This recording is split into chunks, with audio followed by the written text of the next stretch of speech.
start off by inviting you to close your eyes for a second. I want you to think about your daily routine this morning. Starting off by waking up and going to brush your teeth. Now, I want you to picture your toothbrush in your hand. I want you to think about all the different facets that make up your toothbrush. Notice, what might it be made of? Now squeeze out some of the toothpaste onto those plastic nylon bristles. For many of you, you're squeezing a tube made of HPDE, or high-density polyethylene, which is a type of plastic that must go through a rigorous, resource-draining cleaning process before having the chance to be recycled. All right, now you finish brushing your teeth, and you make your way over to the shower. Same story. That shampoo, conditioner, body wash bottle are all probably made from things like HPDE. Even the clothes that we put on every single morning are made from things like polyester, nylon, and spandex, which are all different types of plastic. And what are the solutions we see on TV, on social media, on that one WikiHow blog that everyone somehow read when they were in 5th grade? 1, carry a reusable water bottle. 2, turn off the lights when you're not using them. And 3, ever so effortlessly go vegan. And the list goes on. Now, I'm not saying that these practices are bad at all. All I'm saying is that it's not enough, in most cases not affordable, and definitely not feasible to be expected of every single human being.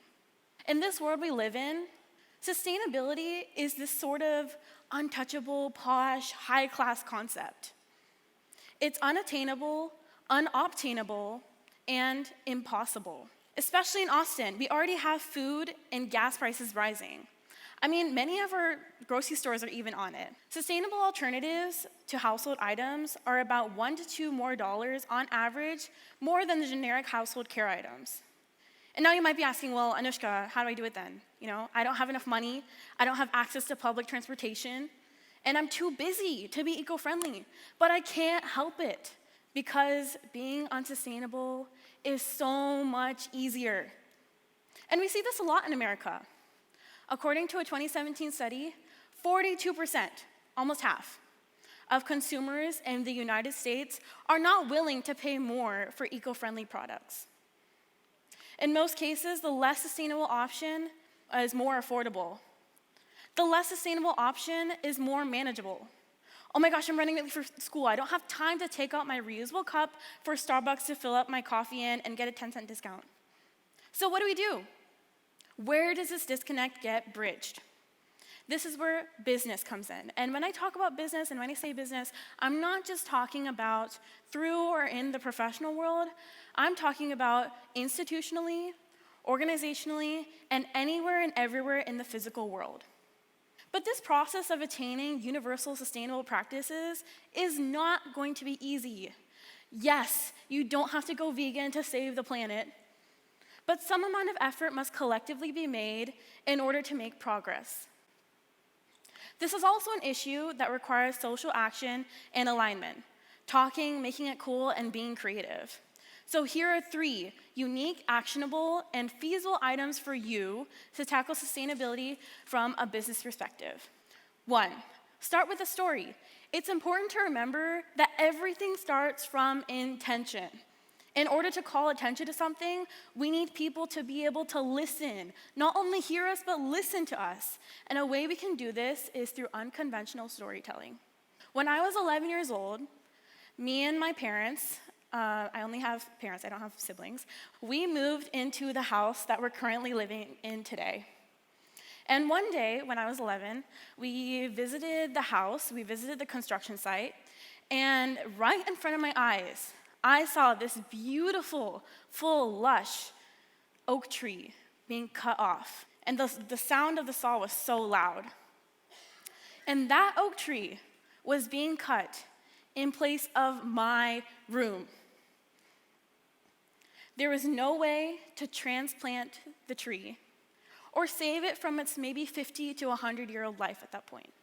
And in that moment, I truly felt guilty. I felt responsible for the environment. But I only got this perspective because I had that experience. And if we start sharing experiences like this, People will not only hear us, but they'll start listening. And if people can listen to us, so can large corporate companies. So who do I talk to? You might be asking, who do I talk to? Start small. Peers, friends, and family. Then go on to teachers, and eventually administrators and decision makers at your schools, communities, and organizations. But Anoushka, how do I talk to them? Or not talk to them if you're an introvert. Share your story through social media, school announcements, and content creation platforms. And while you're at it, use your story to call people out in your schools, communities, and organizations you're a part of. Suggest the use of sustainable materials. If you're doing a science project for school, think about how can you implement the use of sustainable resources. Instead of using a styrofoam cup for a diorama that's probably going to be thrown out in a week or so, try using a paper one. Number 2, feasible and fun.